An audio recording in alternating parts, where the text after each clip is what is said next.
Hey guys, before we get started on the episode, I wanted to tell you about our sponsor, Organic Priced Books. Organic Priced Books is a small business dedicated to saving you money on collected editions of the books you love. Whether that be trade paperbacks, hardcovers, absolutes, or omnibus, Organic Priced Books has you covered. They have all the brands that you love: DC, Marvel, IDW, Dynamite, and so many more. To take advantage of this partnership, go to the link in the description of this podcast and use our promo codes. Those are tfrbatpod to save you $2 off of any order, or tfrbatpod ship it together to save you 5% off of any order of 3 books or more. When you do this, not only are you supporting a small business and saving yourself money on the books you love, you're also supporting this show as you do so. So go check out Organic Price Books today. Thanks, guys, and enjoy the show.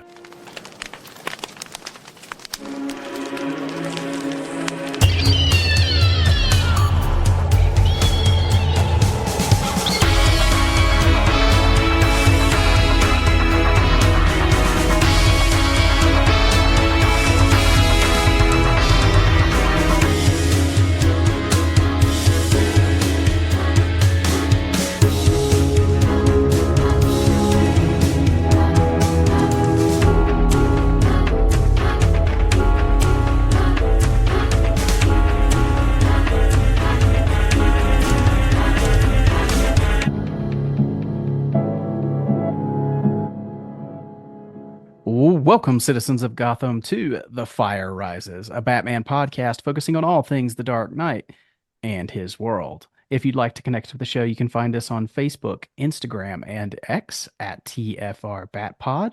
And if you have thoughts, questions, comments, or even suggestions for future episodes of the show, you can reach us by email. Just shoot those emails to tfrbatpod@gmail.com. My name is Eric Carter, and I am your host, and I am joined, as always, by my co-host, Joe Fornerado. Joe, how are you, buddy? How was your Valentine's Day? Oh, it was a lovely Valentine's Day. I'm glad we got to spend it with the most important people in our lives. I got to spend it with you, Andy, and his wife. Exactly. Yeah. No, it was nice. I mean, we didn't do anything for Valentine's Day. My wife and I don't do anything for Valentine's Day either. We took the kids out for ice cream. That was what we did for Valentine's Day. It was nice. Nice. I like it. Well, we didn't do anything either. So my the highlight of my Valentine's Day was also our crossover, and Yeah. I hope you guys all enjoyed that. We really enjoy when we can work together with the Holy Batcast guys. So thank you again to Holy Batcast. But today we are here to talk a little DC animation. We have a new DC animated film to talk about. I feel like it's been a little bit since we've talked a brand new one, Joe. We've done a lot of anniversaries, but I can't. What was the last new one we did? Well, we skipped War World. I think the last one we did was Legion of Superheroes, but that we even waited a little bit to do that one, right? Yeah, that one we were behind on But that one. yeah, but that's the last Tomorrowverse one we've done. And this is our second consecutive part one episode.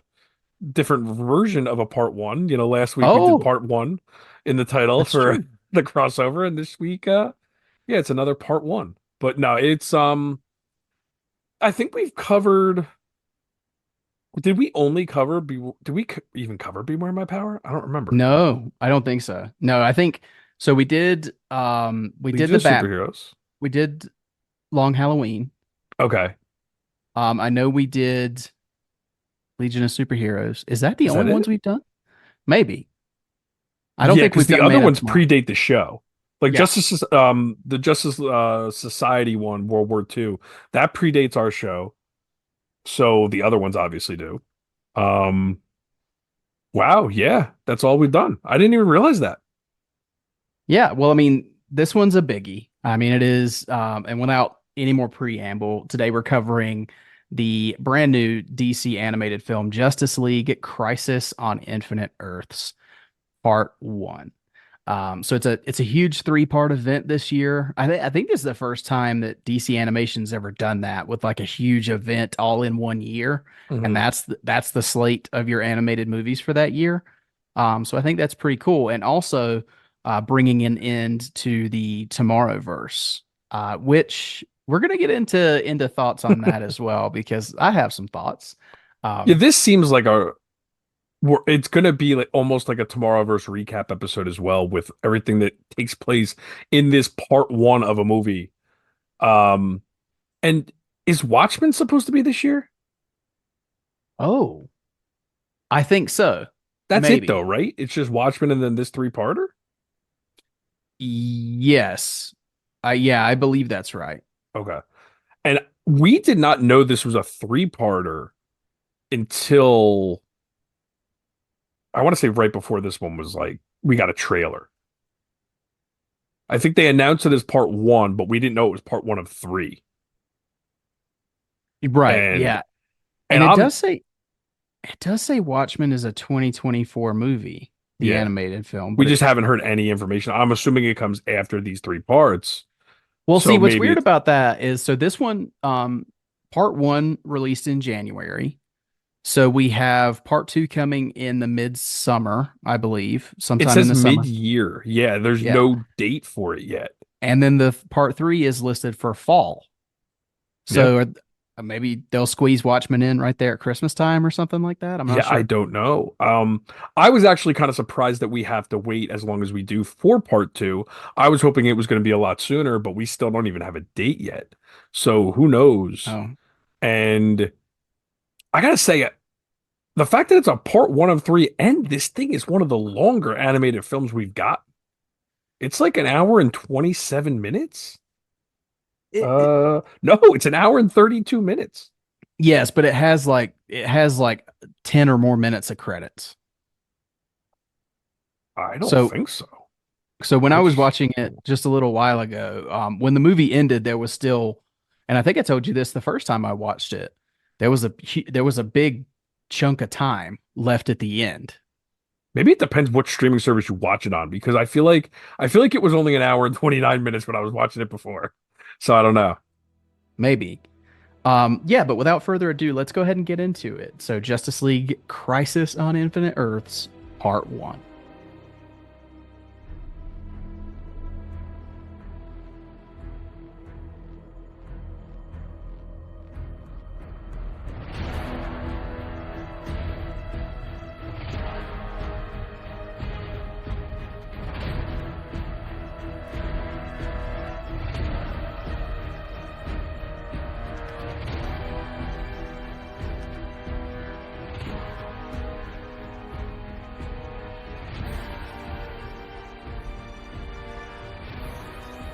All right, Joe. So you and I have talked about the Tomorrowverse quite a bit. Um, I've had some huge problems with this Mhm. animated universe, and I don't think it's your favorite, but I do think you have. I think you've been a little more positive on it than I have been. And that is until we got to War World, which you and I both despise. So I was very curious how this one was going to work. With three parts, I knew they had plenty of time to tell a story, so I was looking forward to that. I didn't think it would be rushed. So going into that, how were you feeling coming off of War World, knowing we had three parts to get through? Well, what were you anticipating going into this movie?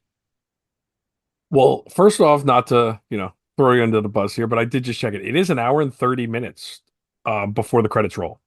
The Oh, credits okay. roll at an hour and 31 minutes, which I'm amazed by. Um, so I gotta say, even though I was dismissive of World World, I still think it was just a bad idea to call it War World and release it as one movie. I think other people have said this. It's not just me saying this, but like if they released that as three different shorts, or maybe marketed it as three shorts instead of trying to push it as War World and then use it as like a springboard for Crisis at the very end, it may have worked a lot better. That said, though, other than that film, I've had a lot of fun with most of the Tomorrowverse. Now, saying that, I've been more forgiving of it than most people. Hmm. I don't really love any of the movies. I think most of them are okay to good. Mhm. I haven't disliked any of them. Like I think The Long Halloween is my favorite one. I think that's more because I Of love the course. story. I don't Yeah. even consider that part of the Tomorrowverse. It's really standalone. It's the only one that really has no connection other than the post-credit scene to the other films. Um, but I will say right off the bat, if we're on this subject, I preferred the New 52 verse or whatever that was called. I Mhm. did. You were definitely bigger on Man of Tomorrow than I was. Mhm. I'm still not crazy about that one. I think it's fine. I'm the weirdo that likes Beware My Power, where nobody else likes that one. I still Yeah. like that one. I think just because it's something crazy and different, and I think because it takes from a lot of stories that I like in the comics, even though um it might not have done that particular movie well. Like it might not have adapted them into one singular movie as well as it could have. I still just forgave a lot. But all the rest are kind of just like they're just okay. And I have very little desire to rewatch most of these after Mhm. I do watch them, even though I like them. And with this one being 90 minutes, I gotta say I enjoyed it when I watched it. I really did enjoy it the first time. I had very little desire to rewatch it again, though, knowing it's a part one, and I'm not getting part two for a while. Sure. Um, because it's not a standalone movie. Like you need to keep going, in my opinion. I don't think this works very well as just a part one. But I will say this movie is getting killed. Like I have not seen one person online say they liked this movie. And that I don't understand. I don't see the huge harsh negativity that people are seeing with this movie because I actually enjoyed a lot of the decisions they made in adapting Crisis on Infinite Earths. And I got a lot to say about what they changed and what they did and but I'll let you talk a little bit before I just, carry on with that. Well, I was gonna say that because I'm glad, I'm really glad you're my co-host here because I've read Crisis twice, I Yeah, I think. knew that was going to come up and I know we're pretty much on the same page with that and that's why I'm okay with a lot of the changes, I think. I Look, I have all the respect in the world for what, Perez and Wolfman did with Crisis and how popular it is and how, you know, huge in the DC mythology it is. Mhm. I have a hard time getting through that book. Um, Mm. it's it's complex, it's there's a lot going on, and sometimes it's hard to keep track of what's going on.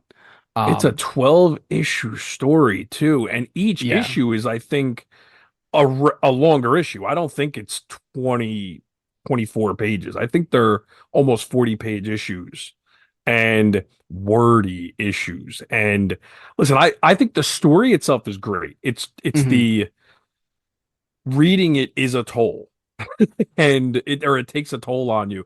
And I'm not even saying I don't like the story. I think it's a fascinating story. What it did for comics is amazing. But when we Mhm. get into spoilers for the film, I really like what they did. And let's be honest, this story has already been adapted in the Arrowverse. Um,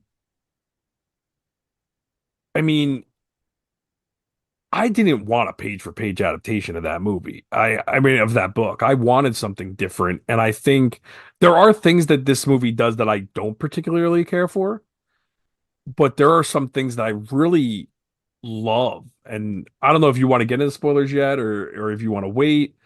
No, we're gonna wait because Okay. I mean, with these DC animated films, I like to give it, I do like to give a spoiler free area before Yeah. we get into it because not everybody jumps on these immediately. Mhm. So we will get there. But to And your this is not point, on Max yet, I don't think. no, I don't think so. So the movie or Crisis itself, it has been adapted, as you said, in the Arrowverse. They also had DC Animation did Crisis on multiple Earths. Or Chris So on two Earths. on two Earths, yeah. Which is actually a which take on another story, though. Like it's, it is, but yeah, that story, it incorporated stuff from this. Yeah. was spun off from Crisis itself. So it's area that's been touched before by DC quite a few times. Um, and we're in the middle of this multiverse era with comic book movies anyway. Well, Um, yeah, it's funny because like I feel like I'm exhausted of Crisis on Infinite Earths, and then I think about it, it's like, well, it hasn't really been adapted that much, but it's just because we're in this era where, like you said, there's multi so much multiverse stuff that it's just exhausting in general. Sadly, because the multiverse is such a fun concept that it's it's very just, fun. yeah, it's been a lot the last few years. But the thing is, for me, and I know we're on a tangent here, but I really feel like there's only one property, and that's coming from me, who's not a huge fan of Marvel, or the recent run of Marvel. I do like Marvel.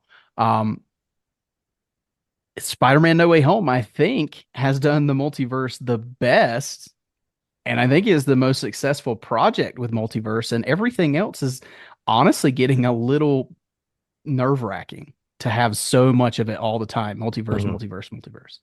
I mean, the Flash did multiverse very well as well, but it was a little less than, than maybe what No Way Home did. It wasn't as Well, involved in the multiverse.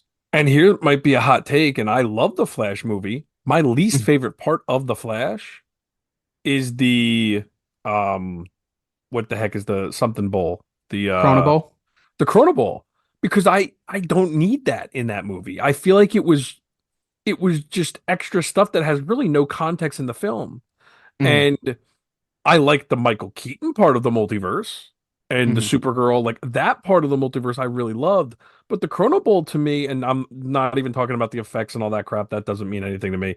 It's more the like, okay, we're in a Flash movie and we're showing all different versions of Superman and a different Mhm. version of Batman. To me, I didn't need any of that. That to me was just there so they could do some fun stuff, and I'm fine with that. But it did feel a little unnecessary to me in that part. Or they could have done something differently that made it more um not relatable, like more relevant to the movie itself. Where Sure. you're Spider-Man No Way Home, I love that movie. And that is to me the best example of multiverse right now that we have. But I to get back on track with this movie, and I think most of the multiverse stuff might be coming in part two without Yeah. spoiling anything. I love the seeds they're planting and the major spoiler stuff that's going to come out of talking about part one and what we're suspecting they're doing. I love what they're doing with it in part one. Yep. Well, having said that, let's get off our tangent and actually talk about the movie we're here to talk about, because I'm sure listeners are like Jesus. Um, but It's anyway, hard. Crisis. It is Crisis on Infinite Earths Part One, directed by Jeff Wamister, but on a screenplay by James Krieg. Story credit, of course, to George Perez and Marv Wolfman, because it is based on Crisis on Infinite Earths by those two gentlemen. It was released on January 9th, 2024, and we have all the returning voice cast from the Tomorrowverse: Darren Criss as Superman, Jensen Ackles Batman, Matt Bomer, Barry Allen, and on and on. Um, so, Joe, having said everything that we've already said, you've seen the film twice, I Mhm. believe, as I have. Without spoiling anything, overall thoughts, what did you think of Crisis Part One? I liked it. I didn't quite love it, but I Mhm. also think it's hard to love something that's a part one without knowing where part two is going. And this is I agree. not a, again, tangent aside, it's not a across the Spider-Verse to me where I'm getting a full story and it ends on a cliffhanger or Mission Impossible Dead Reckoning, like where we had all these like cliffhanger endings in these movies. They felt like complete movies. To me, this feels like a true part one, where yes, there is kind of a conclusion at the end of this, but it's all planting seeds for what's to come to me. I don't find this I can't truly judge this film until I see where it's going in part two and three. And again, it's a part Sure. one of three. It's not just a part one of two.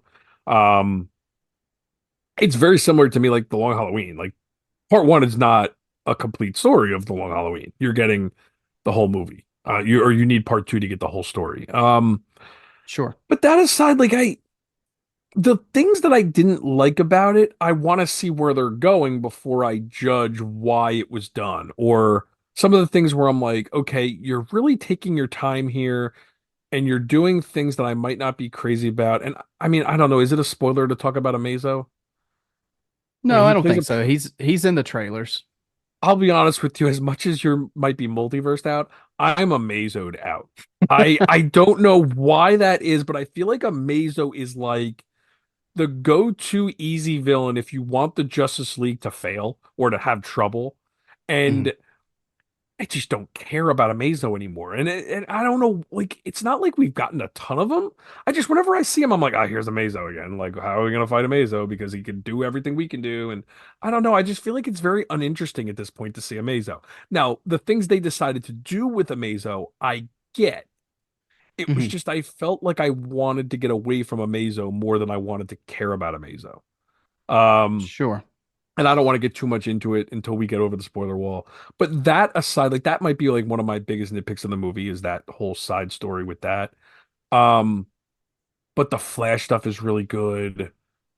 I mean, it's an interesting story, and it's kind of a catch 22. I appreciate how much they're taking their time with this story, but I also think it maybe didn't need to take so much time in this story because it is I a little longer.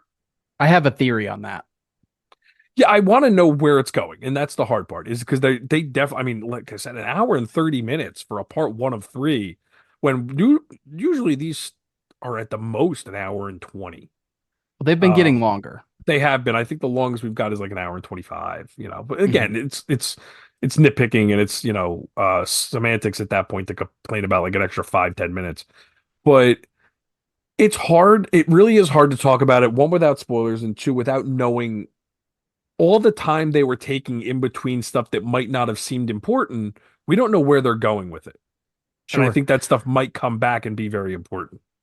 So my theory is they knew this Tomorrowverse was coming to an end, as we now know. Oh, I know where you're going. Yeah. They had they we put out on average they put out 4 DC animated films a year. Hmm. I feel like they said we're ending this thing. You got 3 slots this year. Go nuts. Yeah. Tell your story. Don't make any new branches of the universe or anything like that. Hmm. Wrap up your story. Take your time. Go nuts. And I think they gave them, they wanted to do Watchmen. They gave them the rest of the animated slate for the year and just said do it. So I thought you were going to say, and I'm wondering if this is the case. What if they had plans for like movies in between and they're like, all right, let's sprinkle what we were going to do in that movie into this movie? I mean, that could be, but I don't think that's the case either. I don't know. And I feel like your complaints with the whole timeline, it was like they tried to like fix that with this movie. Which I enjoyed. So it was so funny to me because when I'm watching this movie, I'm like, okay, Eric is gonna either love this or hate this. He's either gonna be thankful that they're correcting a problem, or he's gonna be like, this is stupid. This should have been a movie. Like, or this should have been dealt with beforehand. Like, and it's still a little muddy, or a little So it's muddled. Like you don't know exactly what they were thinking. Like, kind of a quasi spoiler, but there's like Batman already knows Superman when Green Arrow and Flash knock on his door at the yeah, end of Long Halloween. don't yeah, so don't go into too many Yeah, specifics, but that's it's I wasn't so gonna go into the other specifics of some of the other characters, but that's the kind of stuff where I'm like, was that the plan, or are you just trying to make it make sense now because we have to jump to Crisis? yes. So those two reactions that you thought I would have, it's not either or, it's both. Yeah, it works for Because this movie, but it's so like, it made me happy because throughout this universe, because I thought the Tomorrowverse started really strong. mhm. I thought they started with a lot of promise, and I was excited to see where it was going to go. And then all of a sudden, it's just like wham, we went in a completely different direction. Mhm. We had started origin stories. Now the Justice League's formed. The stories are all over the place. These people have known these people. What's going on? So I So have a better in this question for you. movie, Do you think they knew this was ending earlier than we think they did? And that's why they jumped to like Legion of Superheroes? I don't know. I have no idea. It's a good question, but I don't know. Because Because the that's thing a is, spoiler question when we get into why Legion of Superheroes. I think there's obviously a reason for that movie. yeah. Well, I think it's so hard to say because by the time that Gunn and Safran came in and announced that that DC animation was going to be going in a different direction, that they were already quite a few movies in Oh to yeah, this I mean universe. Justice Society was out what 3 years ago, and as we know, Kevin Conroy did the voice for part two. He's been gone from us for a long time, so it shows you how. So apparently he's going to be in part three. Oh, okay, but even Yeah. so, that doesn't come out till the end of the year, and he's already recorded that. Mhm. So, and he had to have recorded that what 2 years ago? No, they said he did it last year, When did he pass or away? or excuse me, he did it just before his passing. So when Okay, was it almost 2 years ago now? Has it been that yeah. long? So I thought he Yeah, passed so away in 2022. maybe, yeah. So he had recorded it before he passed. So, like, just when you think about how long it takes for these films to actually be released after the voice actors even record, and the voice acting is one of the last things, isn't it? Maybe not, but Um, yeah, he passed away in November of 22. 22, yeah. So yeah, he had recorded for part 3 in 2022 before he passed. Yeah. So yeah, I don't know. So yeah, they had to have been well. You're right. They had to have been well into this, but yeah, it's hard to figure out where this universe was going prior to Yeah. being wrapped up pretty early on. Yeah. So while And again, we keep going on tangents on talking about everything but this one movie. But yeah, it's hard because it is a recap of the whole universe. it is. And there were a lot of things when I was watching this movie that I really was happy that they answered for me. Hmm. Questions where I was like, what, as I'm watching this universe, like, how did this happen? Why are we doing these time jumps? So there was a lot of things sprinkled in. I think that they knew that was an issue. So Hmm. while they had the chance, they were like, well, this, and this. Yeah. And I appreciated that. And it made me happy. But the reason I said both reactions is at the same time, I was like, well, you dumbasses, you should have made a movie of that Yeah. 4 years ago. Um, but just based on this movie alone, this was for me, this was a breath of fresh air after War World. Well, Um, yeah. and going back to Beware My Power, because it was like back to back, Beware My Power, War World, bam, bam. And I didn't care for either of those movies. I know you like Beware My Power. Um, Legion was prior to Beware My Power? maybe I just think we watched it out of order. I can't remember honestly. Okay. Um, Yeah, you know what? but It's possible you didn't watch Legion until recently. Because I I think yeah, I think that's the case. But anyway, so for this one, just based on its own merits, I'm in about the same boat as you. I really liked this one. Didn't quite love it, but I'm holding out complete judgment until I can watch all three parts as one whole yeah. story. And that's why, and I didn't even tell you this, but that's why we're not doing Batarang ratings on this one. Oh, okay, good, because I didn't know where to do that. I So assumed we were gonna do it, and it was hard for me to even try to figure that out. because this is so much, I mean, it is mandatory that you watch all three, at least after finishing this one to get a full idea of the story. So I really don't want to give a rating of this until we have the whole story. Hmm. But I I almost didn't do want to cover this at all until we had the full story because but it's become kind of a retrospective of the Tomorrowverse that might be fun to talk about in three different sittings and try to figure out where we land. exactly. And after War World, I was so happy I had a positive experience that I didn't want to talk about it.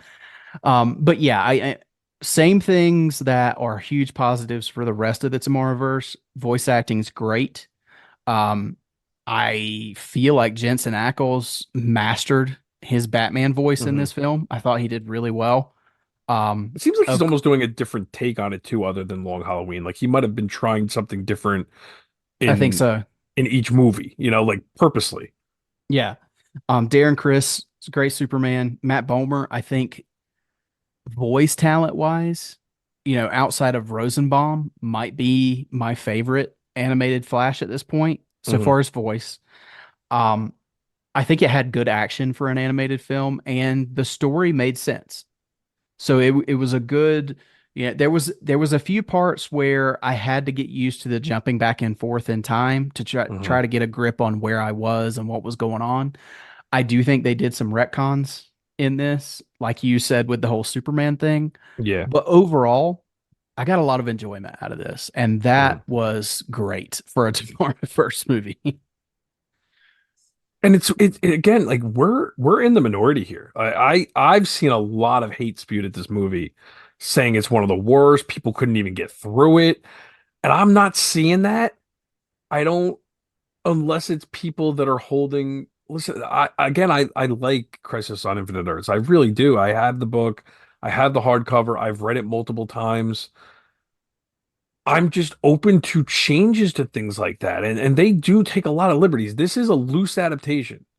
I think it honors it well enough though, and it's entertaining. Like I'm not going to judge the movie based on the changes that are made. And maybe it's hypocritical of me because you could argue the changes in this are more drastic than like Hush. I mean, there's an argument to be made for that, but it's all depends on your love of the characters that they're changing or any type of connection you have to those characters. But I feel like in this film, it works better for me. But again, it's hard without the spoilers. But I do think it could go either way for anyone to watch this. Like it seems like you could either hate this movie or you could be willing to go with it and see where it goes and kind of be along for the ride and have fun with it. Because I do think from what we're getting in part two and three, possibly, it might be a really fun ride with their own version of Crisis on Infinite Earths, like the Mhm. animated universe Crisis on Infinite Earths. I mean, hopefully that's not too much of a spoiler. I mean, I know the trailers are out there or the rumors are out there. We've already heard Kevin Conroy might be coming back or is coming back, whatever you have you. It's we don't know what we're getting officially, but there's a lot of promise to what they're going to do in parts two and three that I'm really excited for. And that aside, which we didn't really get a lot of that in part one, I still had a lot of fun with it. Yeah. Well, funnily enough, you were saying it was not getting good reception.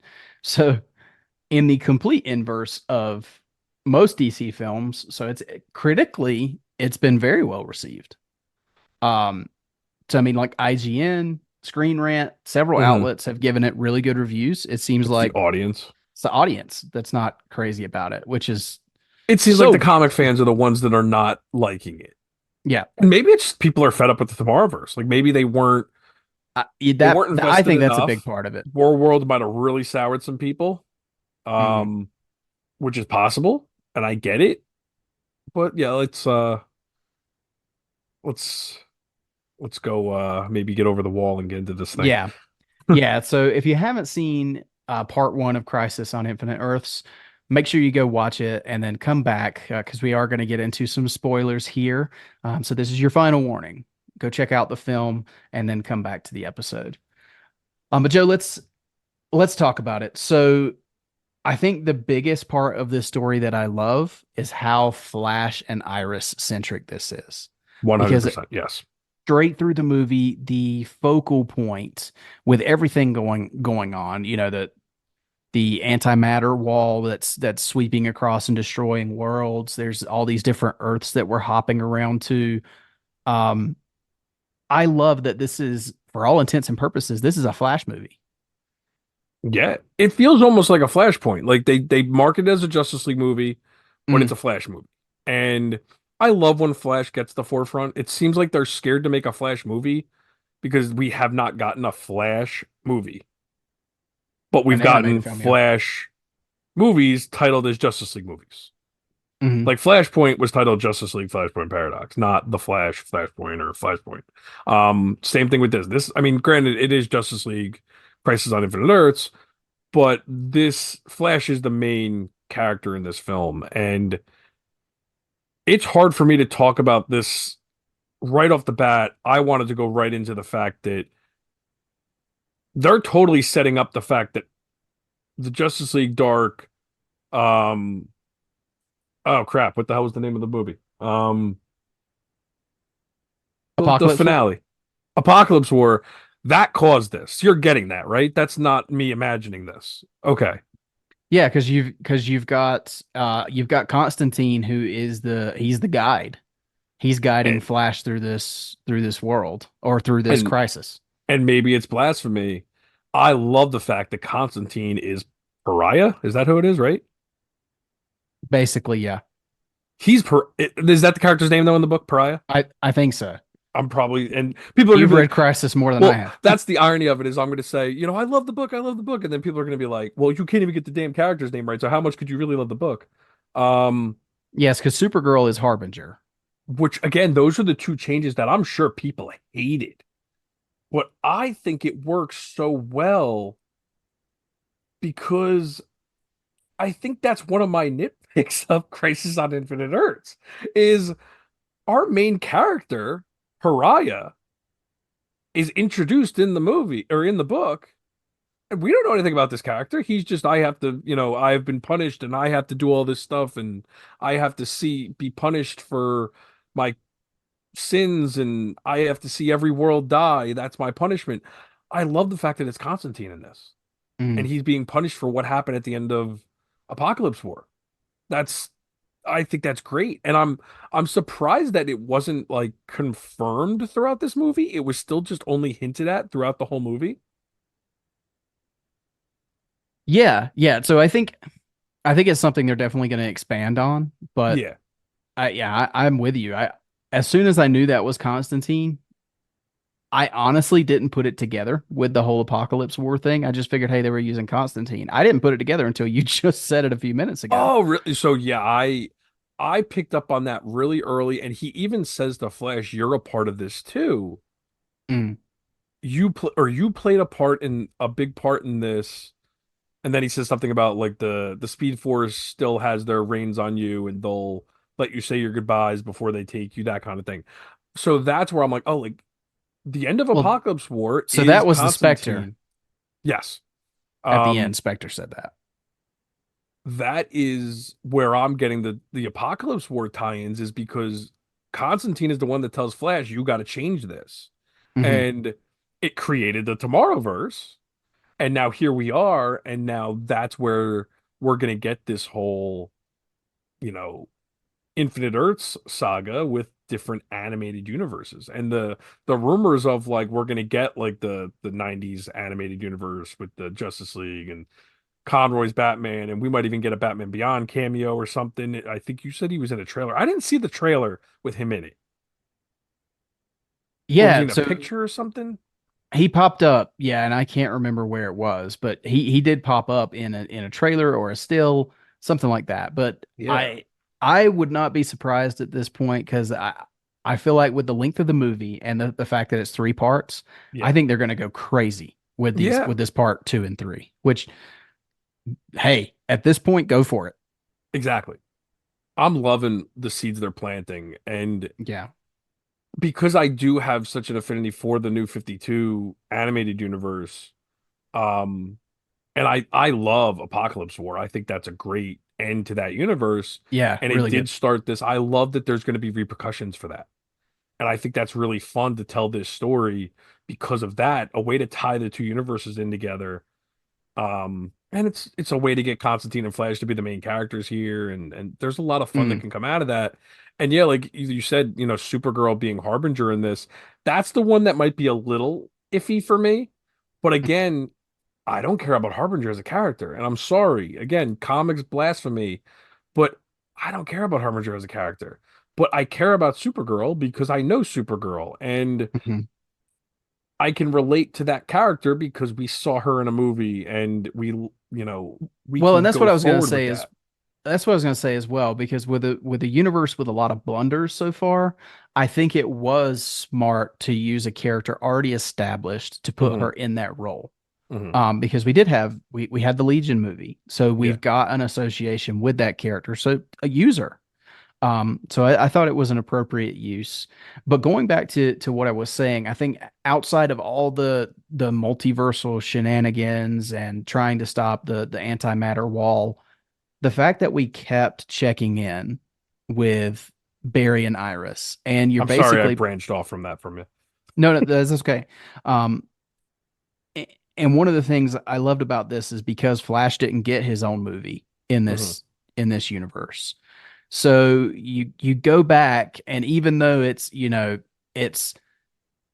it's Constantine dropping Flash into different points in his life. I love that because we get to know this Flash more in this universe, and we get to see him with Iris, and I Yeah. love their relationship in this movie. Okay, so You that get wait, I have a question for you then. So okay, that's what's happening when he's jumping from time to time, is Constantine's doing that? yeah, I didn't catch that. That's what was really hard for me, was when they were when he's jumping from time to time. I couldn't figure out what was making him do that or why he was doing that. I didn't realize Constantine is doing that to guide him, which makes a lot more sense now. He's doing yeah, that to guide him to figure out how to stop this. Is that what's going on? yes, and so um that's kind of they lay it out in the Crime Syndicate. Was that Earth 3? Hmm. Um, so when he stops the Crime Syndicate from killing Flash and pulls Hmm. him into another point or Okay. into his universe in another part of time. So yeah, he's the guide for Flash in the Okay. film and is pulling him out of these areas. But I thought it was great to see, of course, Barry and Iris's first date, Yeah. and then them progressing through and getting married, and everything that's going on around it. But we keep going back to Barry and Iris, even with the end game at the end. An older version of Barry and Iris end up stopping the antimatter wall with the tower they built with Amazo. Hmm. And even though we had just kind of been introduced to her and we only knew this older version of Iris for a few moments, it was impactful when Yes. she passed away at the end of the movie. The thud when she hits the floor Hmm. is like devastating. And to see the look on his face when he turns around and sees her on the ground. I mean, yeah, like maybe it's the voice acting or maybe it's just the emotion of the animation, but it works. It really did. And I guess like I say all the time, maybe I'm an easy lay because of the infamy and the emotional stuff, and I forgive a lot.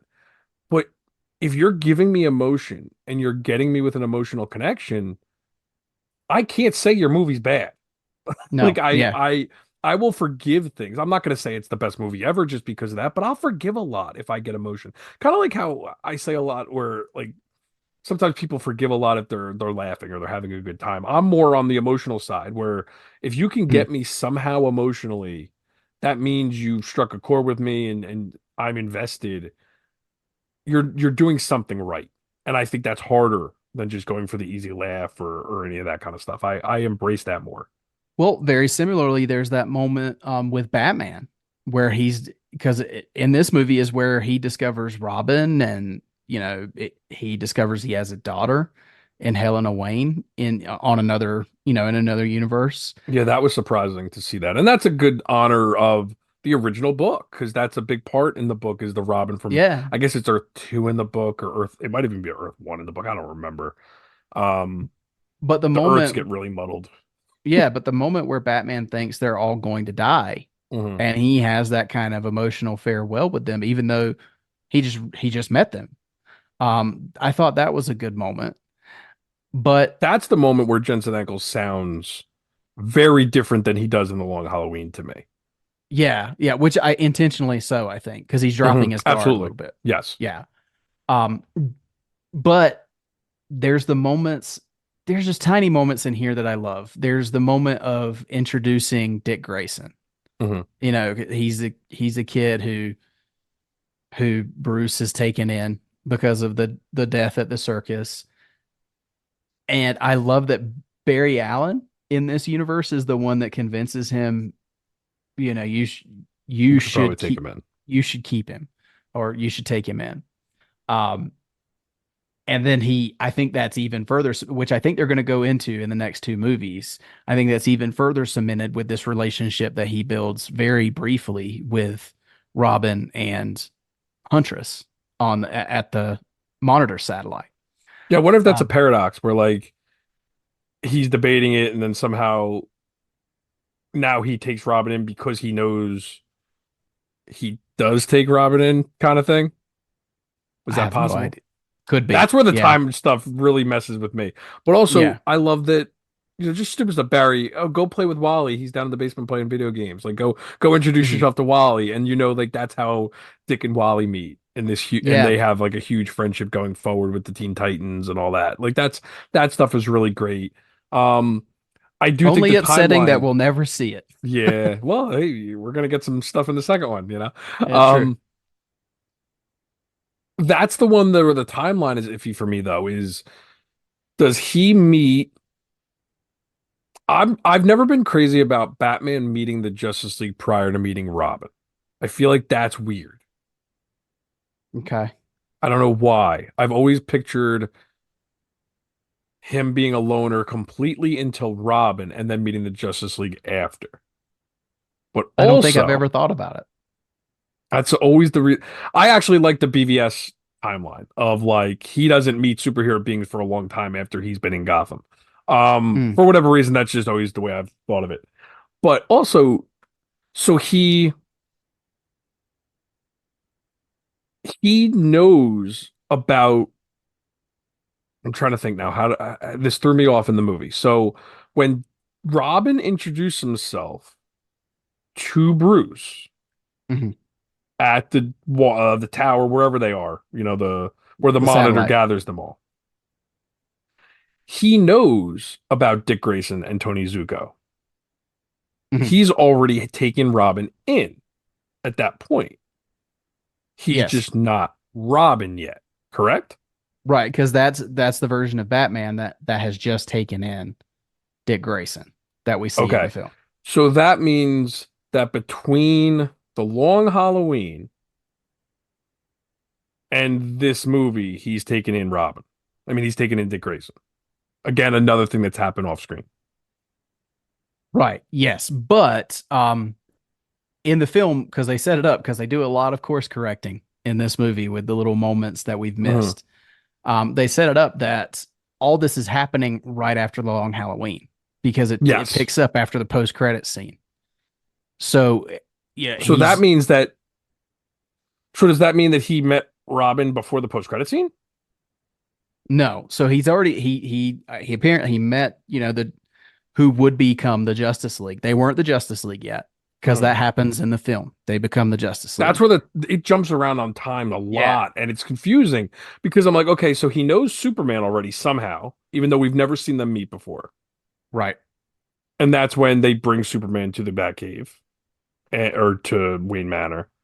He already knows that Barry is the Flash, and he knows that Oliver is Green Arrow, and yeah, that's where I got confused as the timeline as to when does he meet Dick Grayson then? Yeah, I don't know. I guess it's soon after because we have established a relationship with at least Bruce and Barry. Mhm. Um, so somewhere in there he met Dick Grayson because we get that point in time in the movie. But I going into the actual Batman story, it has bugged me since the post credit scene in Long Halloween because I love that post credit scene. Why did we jump ahead to a fully formed Justice Yeah. League? Where was this story in between? And I love that they went back to that because they Yes. go right back to that same moment with the Mhm. door opening, Alfred answering, and then we come to find out that's the story we're in now because they've brought Superman with them, and that's where it picks up from the post credit scene. Because that's the first time they meet Amazo.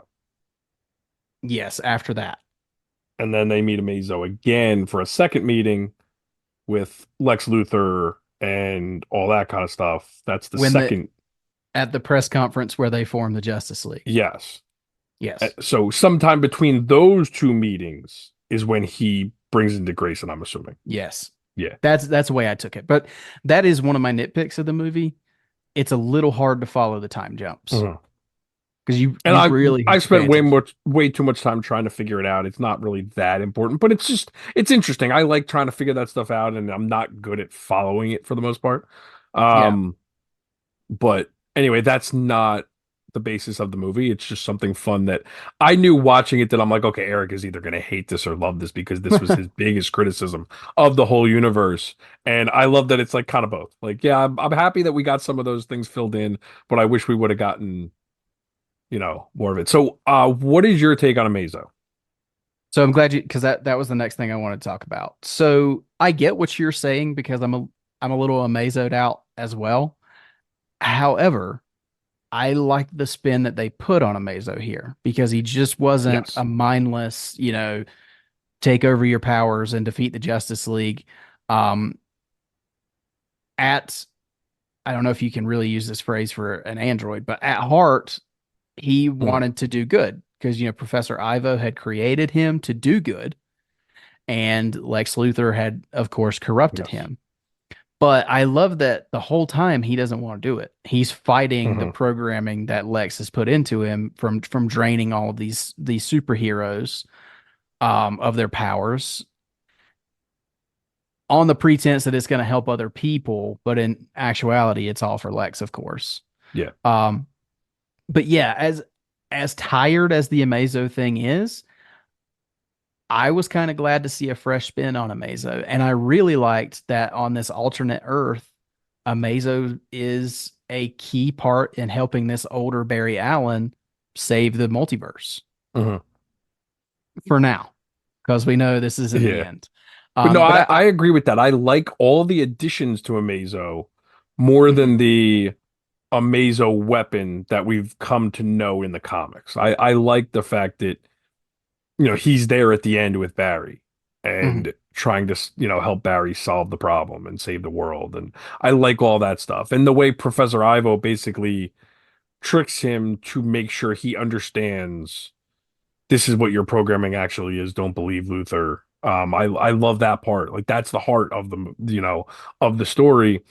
It's the Amazo stuff in maybe the first meeting that I'm like, like I really didn't need that. But I get what they were yeah, using it. They wanted to find a way to bring the Justice League together and also tell a story about basically an AI or an android that has to help them solve this problem. And so I get the usefulness or the efficiency of doing that with this character.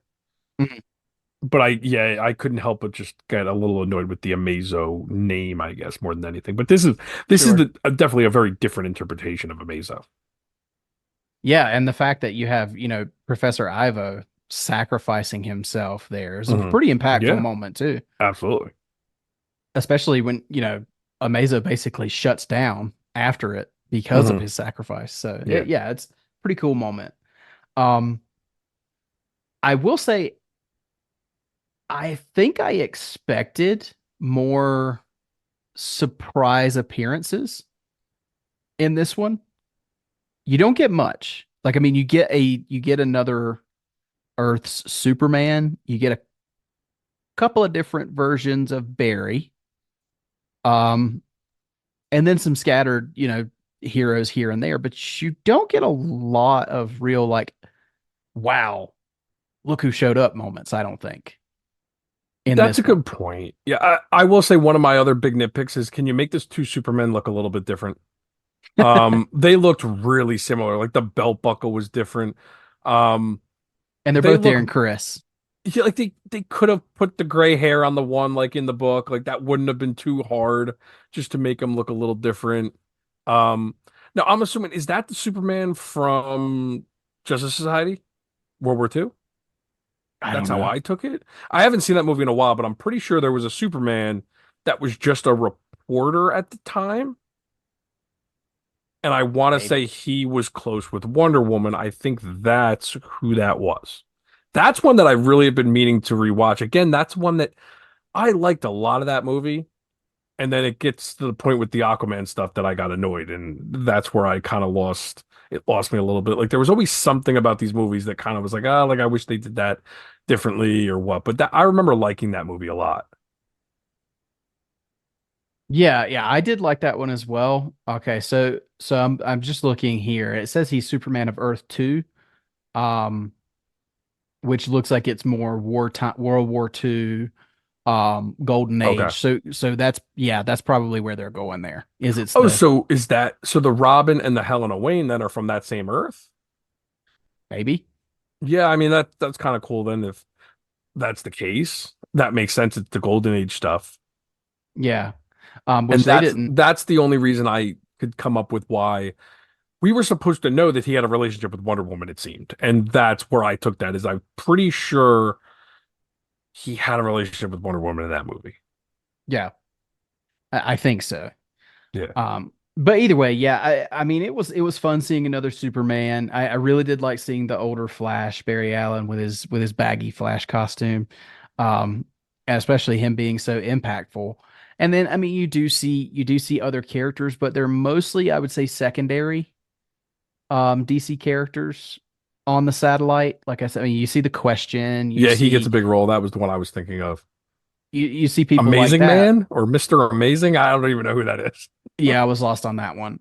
But yeah, so it definitely feels like they're holding the big guns for the Mhm. for part 2 and 3. I The feel book is like like this though. The book it's does this true. in like the first two issues. Like there's a lot of characters that I had no idea who they were when I was reading the book. So it's kind of that way where they're going to start focusing on the core characters going forward, hopefully. Well, and with you mentioning the thing about Constantine from the New 52 universe, it makes me wonder, are we gonna get some characters from that universe It'd be popping cool to get up? like Jason O'Mara Yeah. cameos. I always wonder how they're going to do the animation that way. It's really tricky Mm. to do different like I mean we're not getting a Spider-Verse budget here. You know what I mean? Like so No. how do you do that? Do you just do their costumes but in this style?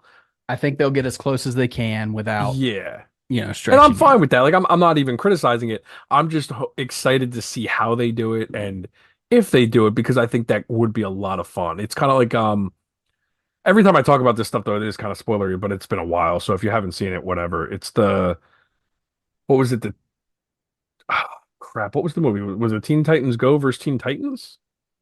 I think so, yeah. Where the new 52 universe Teen Titans show up. Hmm. Like that, I like that's fun stuff when they do stuff like that. So that's what I'm hoping is to see like all that stuff. Are like, are we gonna get like, you know, the the Bruce Timmverse characters show up? I mean, what else would Kevin Conroy be voicing? Like, I would assume that's the I plan. think so. I think so. I think it's the Tim verse, but that I do question the same thing. Like you have the Tim verse, you have the new 52 universe, but where else can you pull from? Mhm. I wonder if they would be ballsy enough to have like an animated Batman 89 show up or what they could do there. So here's my opinion on that. I personally don't like when the animated universes bring in the live action characters. I Fair prefer enough. the animated world to be separate than the live action world. Now, again, hard to say that when like we're getting Creature Commandos, which is leading into the same universe. I feel like it's okay when it's the same universe and you're just telling a side story because we're not talking about a multiverse thing. But like when we're talking about multiverse, I don't know. I just feel like I don't want to know that the Bruce Timm verse takes place in the same multiverse as Batman 89. Like as weird as that is, like I feel like they're too separate. Like no, like give me an animated multiverse. Go balls to the wall with the animated stuff. I don't need to see like now I'll say that, but it's like I don't want to see Batman 66 in this, but we do have animated Batman films take place with that Oh boy. 66 stuff. Like, do you want to You're bring them in there? Like, it's so you're weird. You can do splitting anything now. hairs. Oh, absolutely. And Listen, I'll go with whatever they do because I think whenever you're doing the multiverse stuff, have fun with it. Do whatever you want to do. Just make it work and make it fun and I'm good. But like, yeah, You like cannot sit here and tell me that it would not be awesome if they had the George Clooney Batman show up. but you know what I was just thinking is like Brave and the Bold. Or Oh yeah, what if you go all the way back to Super Friends and those guys show up? Like you could. you could do all sorts of crazy stuff with that. I will say though, since you nitpicked the Amazo part, I felt it was completely pointless to have the crime syndicate. Like that was my biggest section was like, why? It took up a lot of time, but I will say, how cold was it when that guy saves the building just to throw it over to the other side, just because he was saving the statue? That was Yeah. probably one of the most vicious subtle villain things I've ever seen in one of these movies, where he saves the building and the people are like, "Oh my God, he's saving us," just to throw it back over to the other side and destroy the building and kill all those people, all because he didn't want the building falling on their statue. Well, first of all, they were all idiots because they just fly towards the antimatter wall because they're big and bad and they can. Yes. And the dumbest line I have heard in an animated film in quite some time is supposed to be the equivalent of Batman. We've got Owlman here, Mhm. and he's all these other crime syndicate people are flying towards the source wall. And Flash looks at Owlman and says, "You're the strategist. This is illogical. It doesn't make any sense." I can't remember. I'm paraphrasing here. Yeah. But Owlman was like, "Well, sometimes the most illogical and things that don't make sense, that's what you need to do." I'm like, that is stupid. That is not something the equivalent of Batman would say. That is dumb. Well, But I mean, I'll go a step further. I've never been a fan of the Crime Syndicate as villains to begin with. I feel like it's me either. cheesy. Like it was fine once in a while, but like I never liked them as like a main plot point. Yeah, I think it's fun back in the day, probably when they first started doing it. But at this point, sure. again, it's like I think that's more played out than Amazo. Not one of my favorite storylines whenever they show up in the comics, that's for sure. So yeah, I mean, However, voice cast wise, deep pull for Owlman. Do you know who he is? no, I didn't pay attention to it. I might have seen it, but I don't remember. Lou Diamond Phillips. That name sounds like I know that name, but I couldn't tell you who he is. So Lou Diamond Phillips was huge in like the 80s and 90s. I want to say it's a wrestler. Like that's what it sounds like, but no. No, That's a look him total up. You'll wrestler know. name though. Yeah, look him up. You'll know who he is when you see him. But he was also the Spectre in this. Oh, But okay. yeah, I just thought it was fascinating that they pulled Lou Oh, I Diamond know him. Phillips Yes, out I of definitely know him. yeah. Um, so yeah, I just thought that whole section, I thought it took up a little bit too much time. And at the end it was pointless because it was like there was no changing their minds or turning them around. So at the end of it, I was like, okay. So I definitely got more out of the Amazo section than I did the Crime Syndicate. I was Well, glad yeah, they were gone. because towards the end, the Amazo stuff was definitely the heart. And Yeah. while I'm on the heart, I do love that like they show um Green Lantern dancing with Hawk Girl at the Iris and Barry's wedding. Now, again, is there any comics precedent for them being together, or is that just from the animated universe? Don't know. I It's a don't think good I've ever question. seen them together in the comics. I could be wrong, but I always thought that was definitely from the animated universe. I mean, obviously, we know they were together in the Justice League and Justice League Unlimited, Hmm. but I definitely appreciated that. And yeah, I like I said earlier with the whole character changing thing, I know it's probably blasphemous, especially from like two people that weren't crazy about the changes they made in Hush, to the character of Hush and Riddler and all that. Like, I just think the changes in this work. I really, I did appreciate, you know, making Pariah a relevant character to someone we know and someone that they're going to touch on for story reasons. Hmm. So Supergirl as Harbinger, I think is whatever. I think there's going to be more to that because at the end we come to the fact that the Legion is gone. That's the big twist, is whatever they did to save everybody caused basically a branch timeline where the future doesn't exist anymore that she knew. Yeah, Right at the end, and this is the main point I wanted to ask you about because you have more in-depth knowledge of Crisis than I do. And I cannot remember. So in the book, did we have this moment where everybody starts disappearing and after they've stopped the antimatter wall?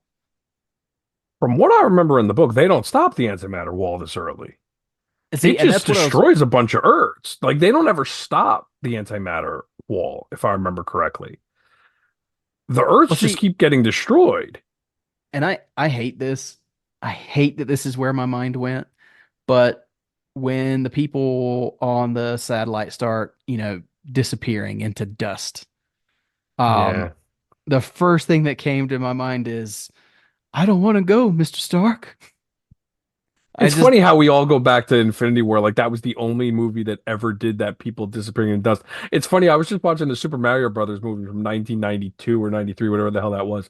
They disappear in dust in that movie just the same way as Infinity War. Like it's been doing for a long time.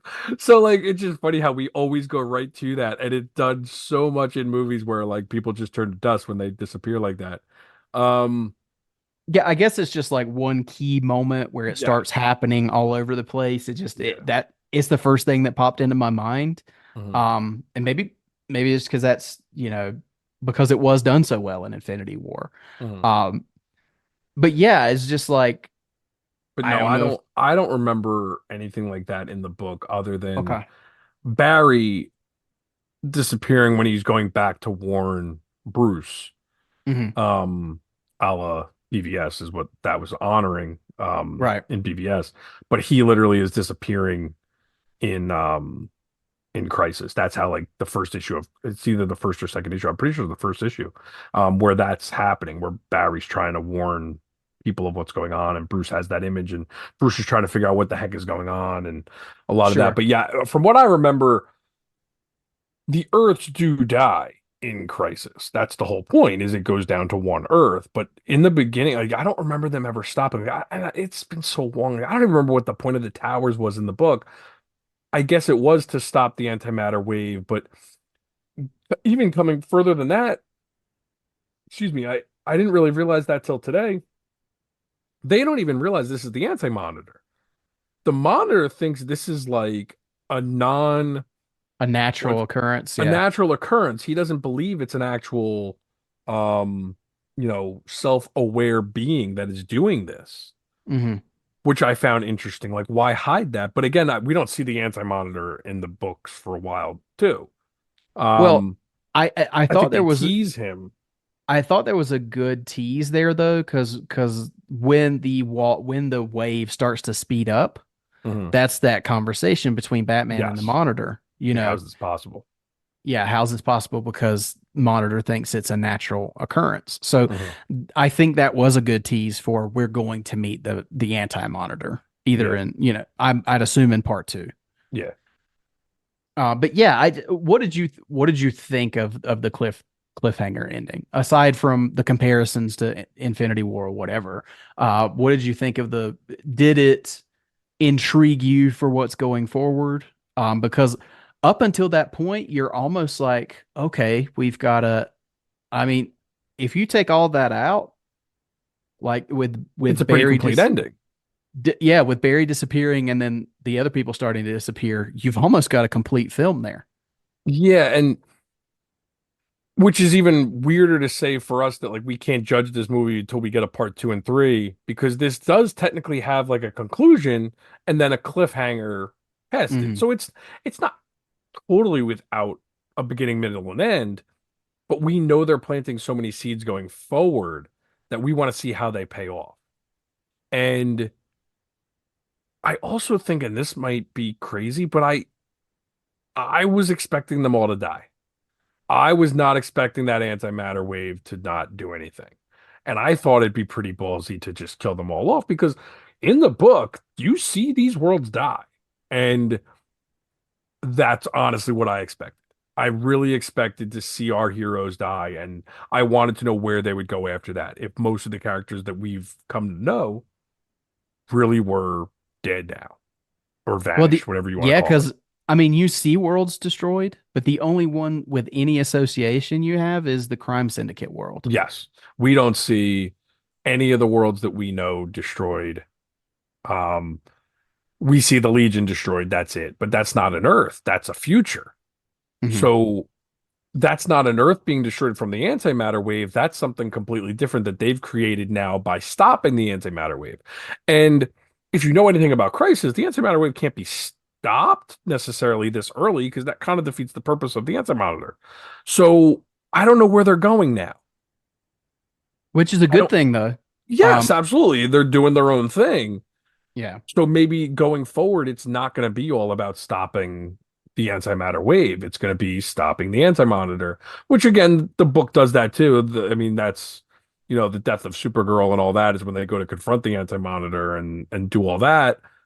Ki- Kind of a similar approach to what the Arrowverse did. Oh yeah, absolutely. Because at a certain point, I mean, it really is the first episode or two when you had the worlds disappearing Hmm. or just being destroyed, and then it was more character focused on the characters Yes. that we know. So, Yeah. Yeah. I want to say in the books, like every issue started with like seeing a new world die. mm, Um, and you would see like Pariah be there and see the world die. And again, I've only read it like three times over the last, 10, 15 years, whatever it's been. Um, but I am very curious, and it was an odd choice to me to see the antimatter wave cross everybody because I it made you think they were dead. But yeah. then it just didn't do anything when it crossed. So that was odd. Um, but yeah, I can't say I dislike this movie because I'm very curious of what's going to happen next. Hmm. And I can't say I love this movie because I don't know where it's going either, but I just don't understand the vitriol being spewed at this movie constantly online right now, where people are saying it's like one of the worst, animated films, and they're not even looking forward to what's coming, and they didn't.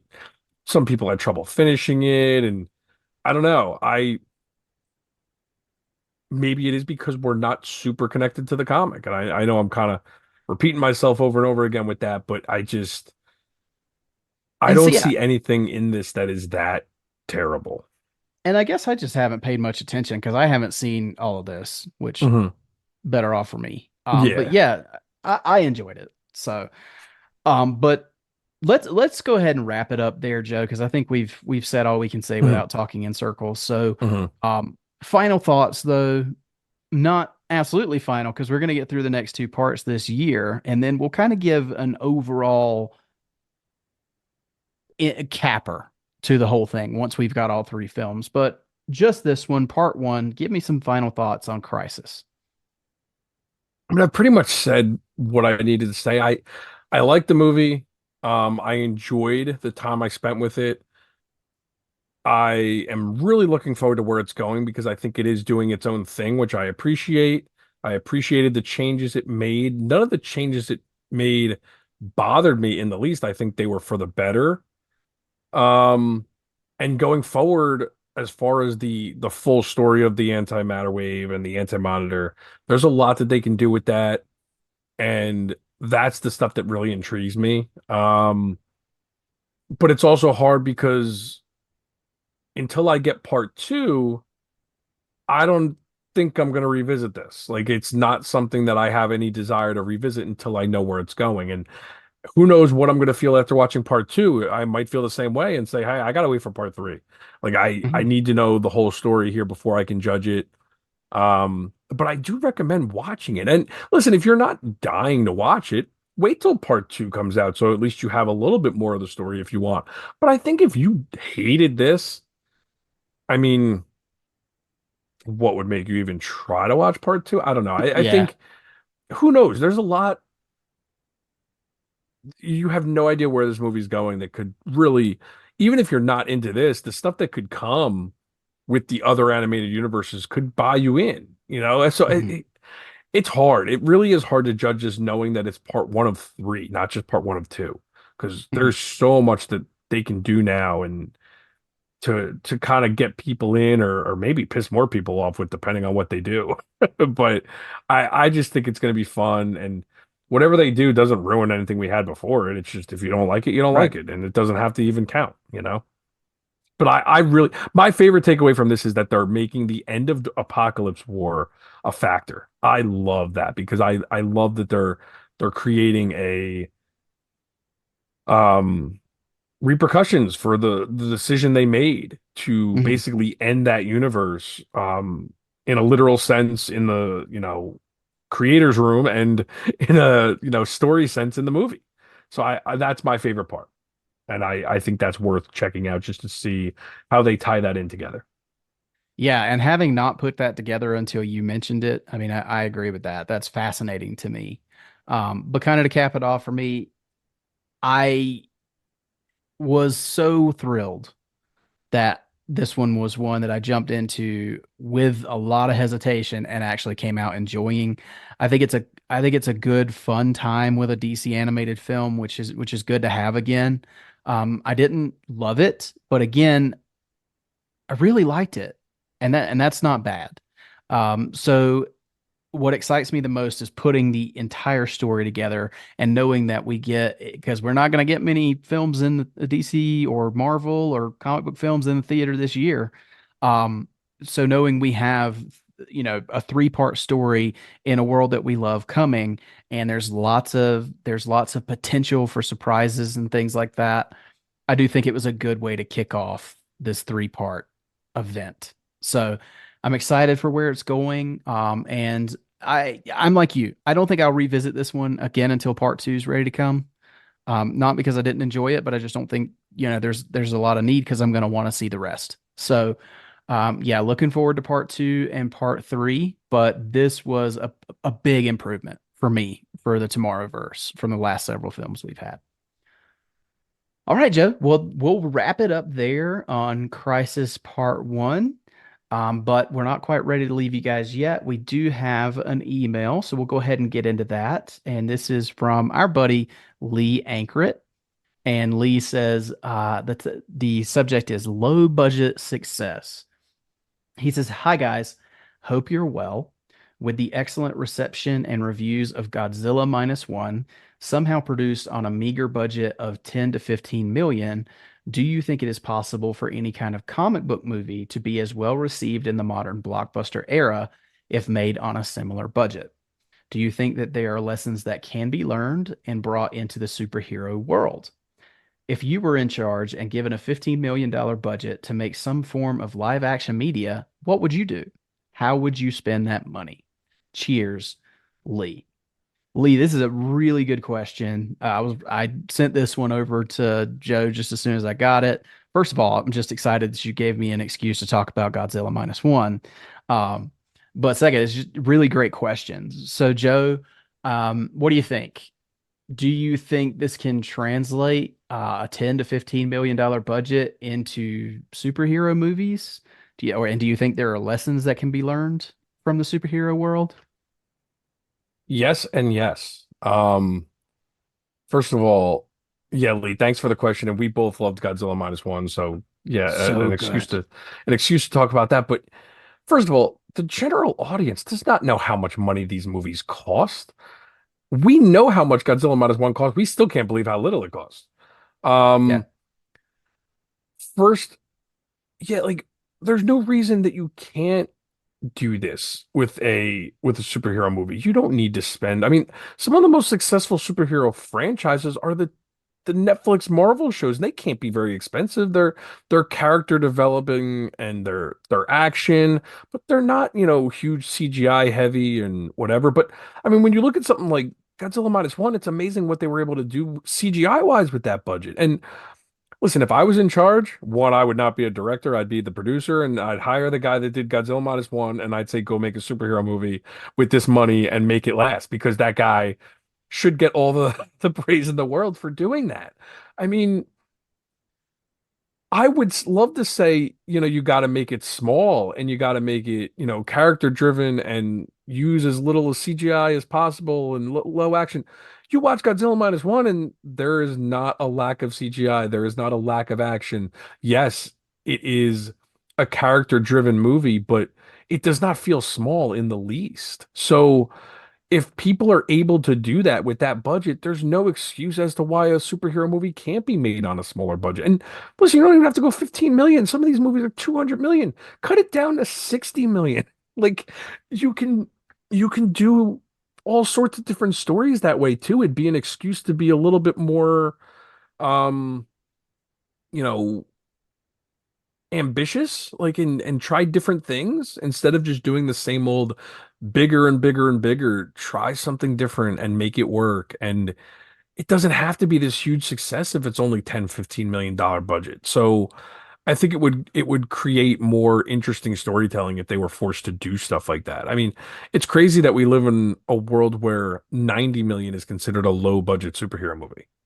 So at this point, yeah, I would embrace it fully because I think it needs to be done because movies are not making as much as they were at the height of this. And I just, yeah, long-winded answer to say, yeah, hire the guy that did Godzilla minus one and give him that money, give him a little more and see what he can do with it because yeah, Godzilla minus one was money well spent for sure. I still can't get over that budget, and he said it was even less than what the reported budget is, which is even more amazing.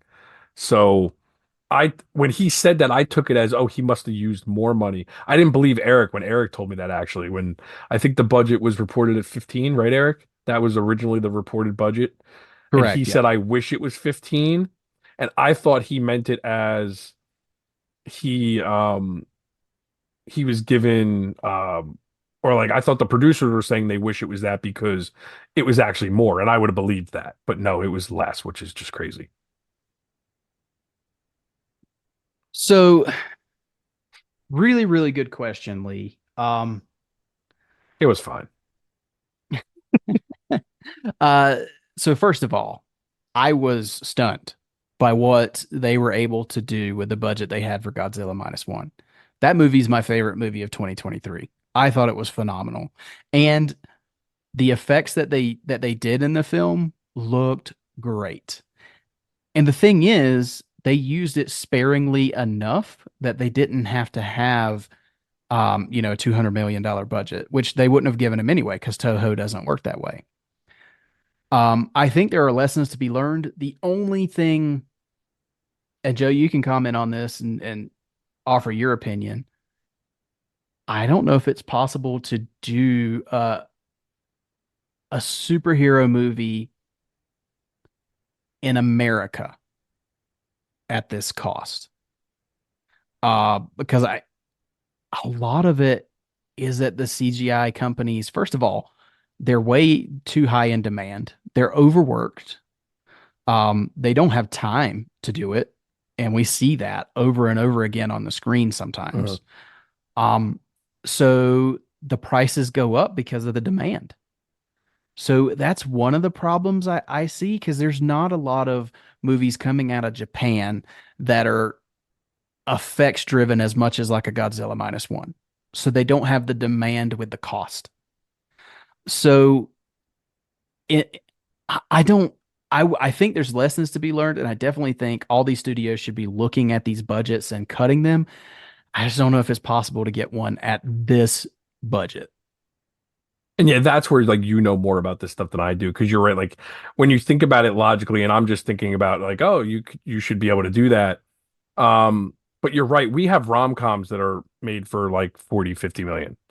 Mhm. So that's where logistically there's got to be something to that argument you just made where it's an America versus Japan thing. Also our actors cost more money. Um, I'm assuming, right? Like that's I'm sure. especially you want to get a big time actor, you want to get a big time director. They deserve to be paid. I'm not saying anything wrong with that. Um, I don't know how it works in Japan as far as the budget goes and how like that's the stuff where I'm very ignorant to. I know nothing about that stuff. So that's where I'm kind of at. Okay, maybe we can't get it for 15 mil, but I think you could put out a superhero movie for 65, 70 and be fine. That's where I hope you can come away from this and get the happy medium. Because if you remember right, like Birds of Prey was supposed to be the low budget superhero movie. I think it still was budgeted at 90 million. So Yeah, There's and the problem you look at for me is that you look at the films that are costing 150, 200 million plus today, and then you compare it with a Jurassic Park that was shot it came out in 1993 on a Mhm. $63 million budget, and none of the stuff today looks as good as those dinosaurs. Hmm. So that's I think that's what bothers me. And of course, with inflation, that budget for Jurassic Park would have been over 100, but it would have been like 120 something with inflation, which is still compared to today's blockbusters, that's a pretty manageable, that's a pretty reasonable budget for a blockbuster. So yeah, I definitely think I would love for studios to learn lessons. I just don't know what those would be. Well, And then so oh, go just ahead. I'm sorry, just for argument's sake, because I was trying to look it up just for my own benefit, because I really don't know the answer. So, like, Anyone But You is the newest rom-com that came out in America, and it's actually been very successful at the box office for a rom-com, an R-rated rom-com. I have not seen the movie. I'm assuming there's not much CGI in that movie, if any. $25 million budget. So it's just apples to oranges to compare it to the Yeah, Japanese film industry, I guess. I don't have another explanation for it other than that. And you brought that up. That's a good point by you because the ignorance of me saying, and how can you compare the two? I mean, how do you make a movie like Godzilla Minus One for less than 15 million? We can't even do rom-coms for less than 25, apparently. exactly. Yeah. So it's tough. And I that's where I think you might not have to go to 15 million. Like just keep it under 100. I don't see that being an issue. I mean, what was Joker? What did Joker cost when it first came? It was under 100.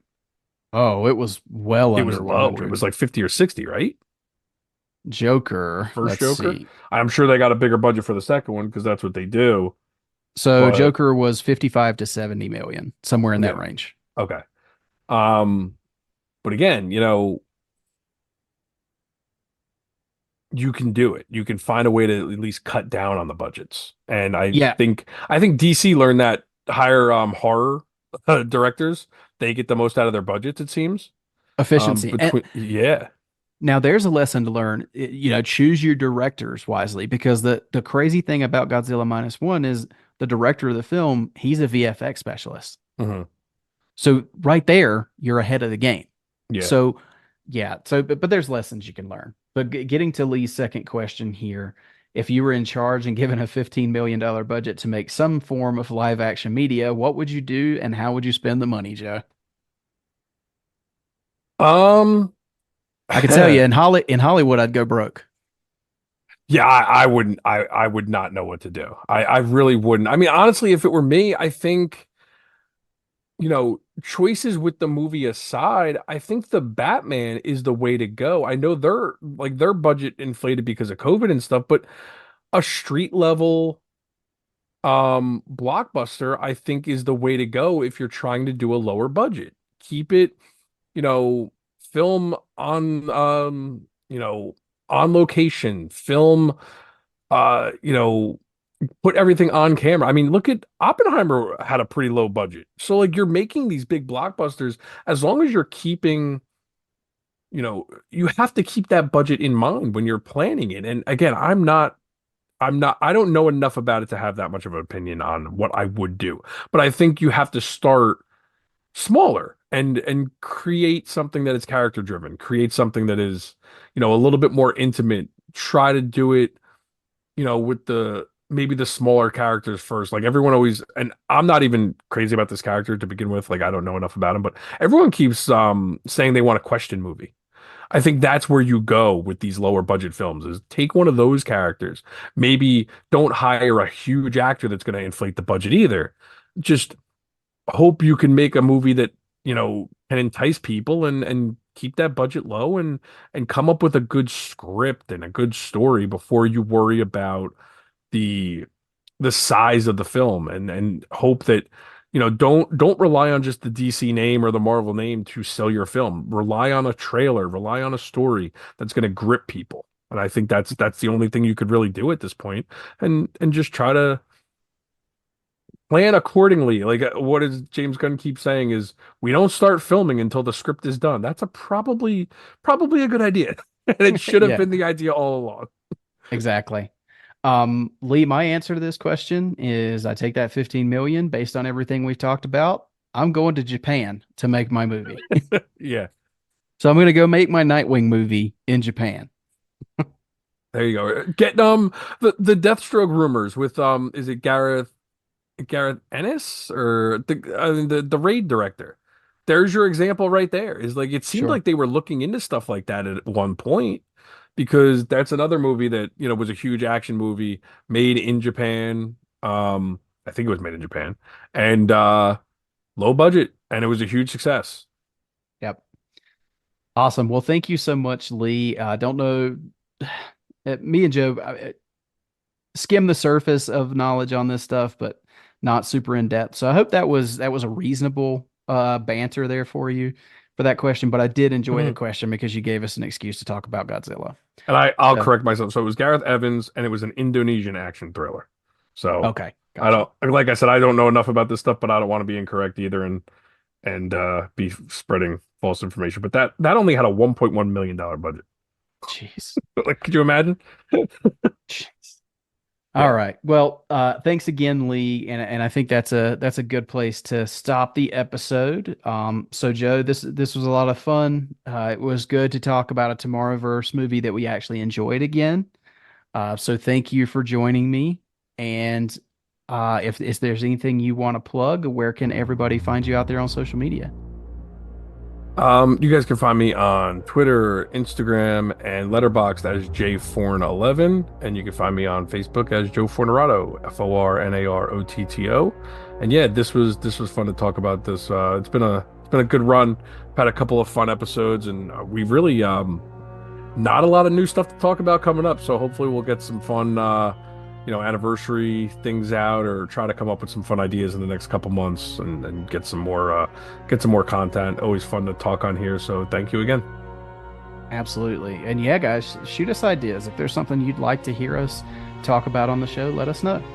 But as for myself, you can find my personal accounts on Instagram, X, and Threads and Letterboxd at mecarter89. That's mecarter89. The show can be found on Facebook, Instagram, X, and Threads at tfrbatpod. If you'd like to support the show, the best and easiest way to do that is to leave us a rating and review.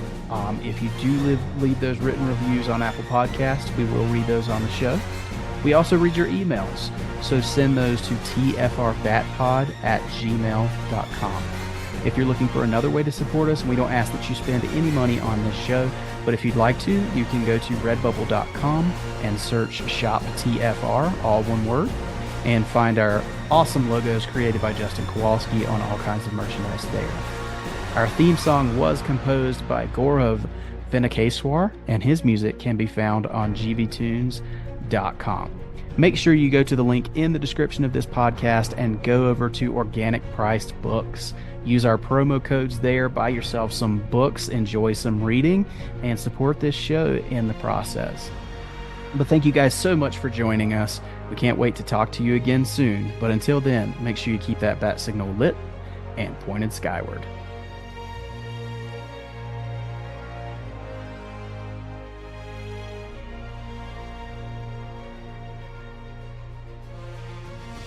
Batman was created by Bill Finger and Bob Kane and is the sole property of Warner Brothers Discovery.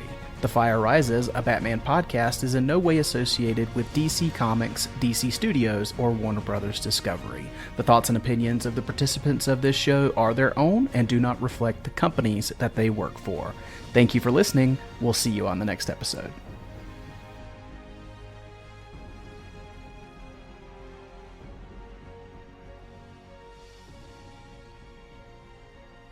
Behold.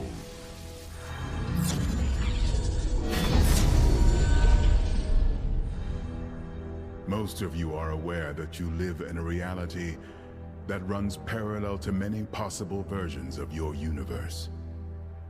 Some time ago, my people became conscious of this. Display the wave. Yes, Monitor. A massive antimatter wave, so vast and destructive, it decimates everything in its path. Entire realities have been erased from existence. I've gathered you all together in hope that we can find some way to stop this disaster and save your worlds.